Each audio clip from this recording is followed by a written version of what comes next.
Everybody, as I said, I was going to make another video about my 2 weeks liquid only diet, which is 2 weeks prior to my gastric sleeve surgery. For those of you that didn't see my first video, you got to have a 2 week liquid diet prior to having that gastric sleeve surgery. So this video is going to be a little bit more in depth about that 2 weeks, basically what I used, maybe what I didn't use, and maybe even some mental aspects of it as well.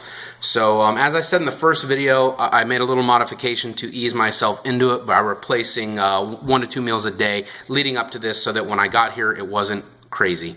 And it hasn't been. I think that helped me a lot. Mentally it's been a little tough, but not really, not as much as I anticipated, and I think again that's due to me kind of preparing myself for it. I'd say the toughest thing about this was the lack of energy at certain points, and also the unmentionables, the liquids in, liquids out. If you follow me, it's the out that's the problem. It's pretty consistently bad, the out. So we will kind of leave it at that. But I had heard on other videos that about 3 or 4 days in you might feel a little lack of energy. Well, I didn't really feel that. I felt great, so I kind of got a little cocky, I guess. Went on a hiking, camping, backpacking trip, and it definitely whipped my ass. But I got through it and felt pretty good. The day coming back was rough, but then about a day or two later, I was really wore out. So probably about 7 or 8 days for me into this 2 week liquids only diet is where I hit my bottom, where I hit the lull. I slept pretty much all day for about a day or two, just really dragging ass. But now, 2 days prior to surgery, I'm feeling good. My energy levels are back up. The liquids in, maybe even some solids out. I know that's more than you want to know, but again, I'm just trying to be realistic about this whole thing, give you guys some insight of what to expect maybe. And obviously it's going to be different for everybody, but that's the way it's been for me, and I'm pretty excited like a little kid going big potty. Anywho, some of the supplements that I use to replace my meals, I'll begin with the things that were homemade, so to speak. I mean, the powders, the mixes.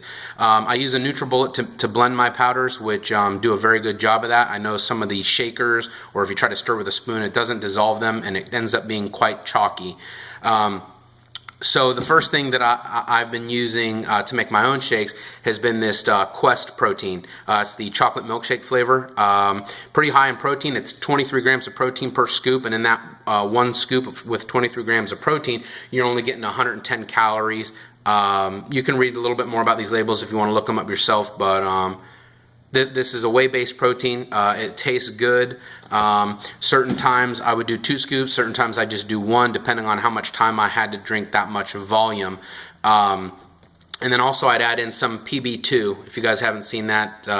Pretty cool stuff. I guess it's made from real peanuts, but it's a much lower calorie count than real peanut butter. So I'd blend 1 scoop, 1 tablespoon to 2 tablespoons of this into the shake to give that peanut butter fudge flavored shake, which I'm sure most people tend to enjoy, or at least I do, and it did make them taste a lot better. But using the NutriBullet to dissolve the powder appropriately, it aerated the product so much that it became pretty thick to drink, which in the beginning was good, but as I got further in the process, it was a little too much. It was too thick for me. It's too thick. I mean, I could still do it every once in a while, but not every meal.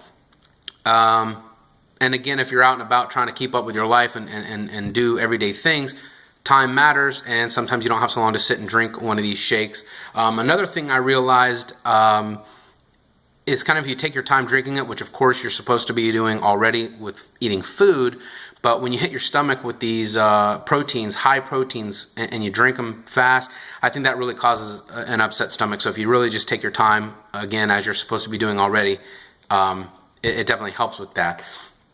Another pre-made shake that I'm using is the Advent Edge from EAS. It's a low carb, 110 calories, 17 grams of protein, which is not bad, and it's a much smaller product, and it's much thinner product to drink, and that it's pre-made, so it's that much quicker to get done.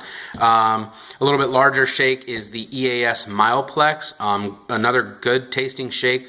42 grams of protein, which is huge out of a pre-made shake, but it does come with a price of 300 calories. That said, if you're still following a low-calorie diet and you're on liquids only, 3 times a day, this is still getting you in within that range, so it's really not that bad. And it's got a lot of protein. They say the higher the protein, the more full it's going to help maintain or make you feel, and I would have to say that holds true. Varying the flavors is going to be, to me, one of the biggest things you can do for yourself to keep you sane drinking these shakes. This one is the Cafe Caramel, which is good. They got a dark chocolate, chocolate fudge, some different things. So if you can vary your flavors, variate, I don't even know if that's a word, but do different flavors, it helps, I promise. Another product that the staff recommended from my surgeon is this Premier Protein. Not bad. Definitely, to me, not as flavorful as the other shakes that I just showed you, but one thing is that this stuff seems to be a lot thinner, so it's a lot easier to drink. But again, not as flavorful, so you kind of have to pick your battles, I guess, which I think we're all going to discover here with this process of the gastric sleeve. On another note, and I am in no way trying to bash a store or a brand or whatever, but one of the problems I had with this, Potty Problems, if you will, Potty Problems, they suggested to me, the surgical staff suggested that, or the weight loss bariatric staff suggested trying a plant-based protein, being that everything I showed you was whey-based, and whey is apparently some sort of dairy-based protein. They suggested a plant-based protein, and that might not upset my stomach as much. So I was willing to give that a shot. Yesterday I went and bought a plant-based protein at Sam's.